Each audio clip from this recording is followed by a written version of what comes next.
Yes.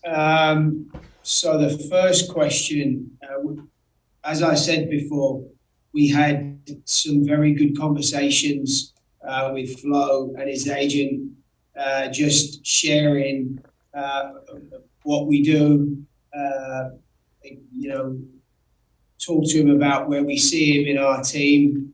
Uh, allow him just to get a feel for the culture of the team and the guys. And the conversations were great, went really, really well. And then since him and his agent have gone back to Europe, there's just been a couple of text messages, and now it's down to him to make a decision. Second question. The rivalry between us and Mexico. Yeah, I mean, I think it's definitely. I think what's changed over the recent history is, as you mentioned, is the style and the type and the age of the players that are coming through in the US national team. We have a very talented group, a young group that's incredibly brave and incredibly passionate about driving the USMNT forward. And these games against Mexico are always a good benchmark. It always brings out the very best in our team, and I think it's again this type of game is good for the region, and it's certainly good for our players and staff. Next will be Stephen Goff from the Washington Post. Anthony, thanks for your time. Given this is a non-FIFA window and it's a tight time frame, obviously, and a great distance for players to travel from Europe, have you made any requests to European clubs to release maybe some of their young players, like in the January camp, and get you a, albeit brief, opportunity to look at them in this camp? It's a really good question, and I think we, over the last 3-4 years, a lot of good work's been done in terms of building a strong, healthy player pool with really, really healthy competition in the squad. And I think a lot of our planning is a function of the schedule that we have, and we're obviously limited by certain things that are out of our control. So obviously, as you say, it's really there are one-off unique situations in Europe where maybe there's a conversation that can be had, and we're able to get a player released for a game like this. It is very tricky to get European players to come outside of a window in a moment like this. So the squad is obviously going to be a heavily based MLS group with, I would say, 3-4 players that have been allowed to come in to this squad. Next will be Kyle Bond. Thank you, Michael. Thank you, Coach, for your time. Obviously, you're looking to win the game. That's a given. But understanding that, like Stephen just said, outside international window, and you've had a big focus on the long term during your time in charge. You brought that up a bunch. Hey, we're looking ahead to minute, control, things like that, who we want in, who we want out.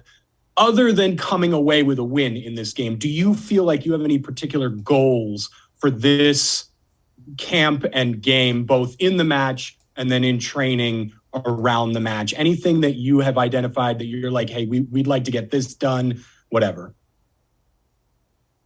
Yeah, for me, the All-State Continental Classico is obviously a great game to be a part of. And as you rightly said, we firstly want to win this game.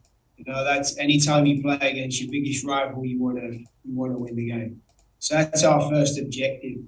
I think the probably the most important thing is that we balance the squad in the right way, that we go into the Nations League and then the Gold Cup, and we balance the squad in a way that we have the opportunity to retain both titles. And this is a great game for us to prepare for that and look at players, but with the view very clearly on the fact that this is an important game. It's an important game to everyone involved, the fans, and it's a game we want to win.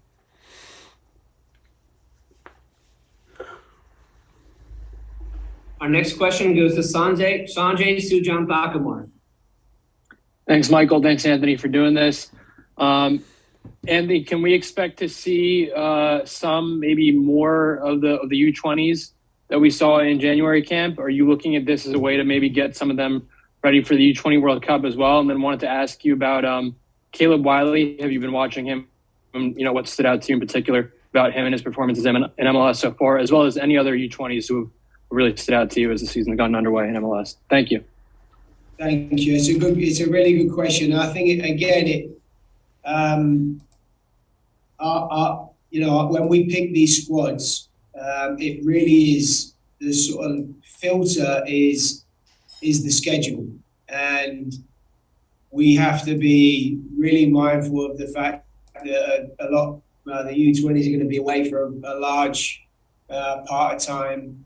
And we just have to, it's a case, I think it's more of a case at a time, and there's going to be certain players that are more important to their first teams right now than others.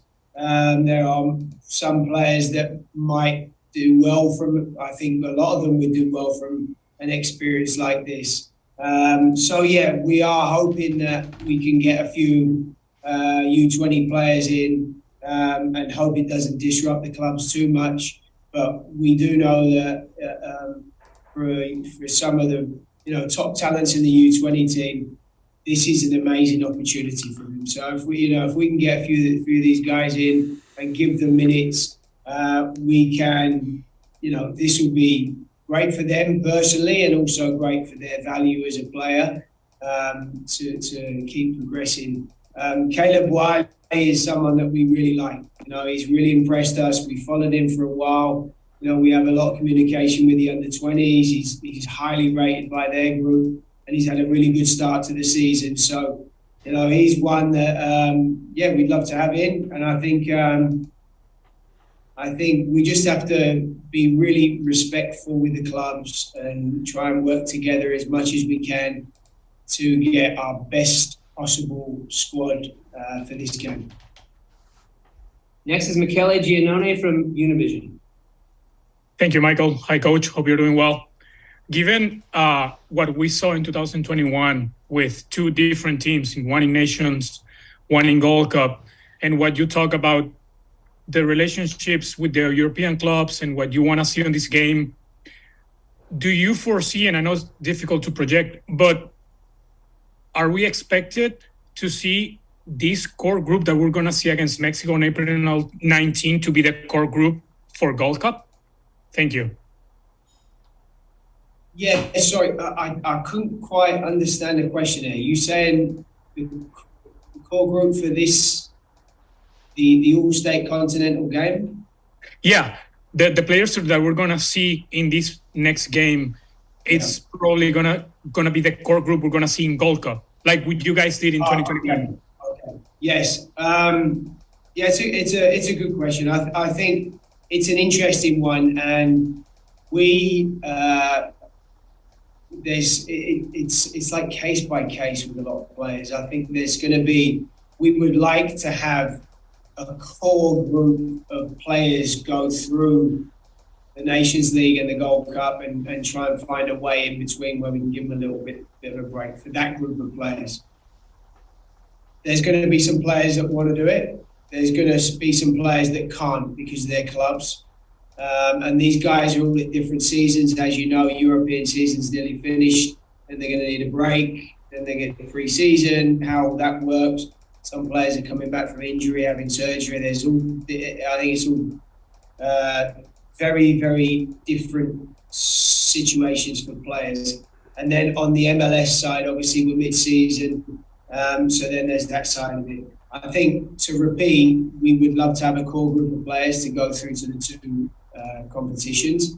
And to back to my earlier point, we feel we have a healthy, a really healthy, strong player pool, and we are just focused on making sure that we put out a squad, a team that we feel that can win the next game, the next tournament, as we demonstrated in 2021 very well.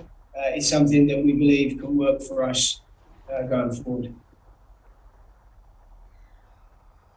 Next will be Abraham Noodlestair. Coach, I have one question for you. Wonder if a convincing win against Mexico is what you need to be named a permanent head coach for the national team? Well, the first part of it would be amazing. Having a big win against Mexico. I think that's the most important thing. I think that the game is going to be tight. The game is going to be competitive. I think the atmosphere is going to be great. And we are focused on winning the game. And then to your point, a big win would be even nicer. But a win will do.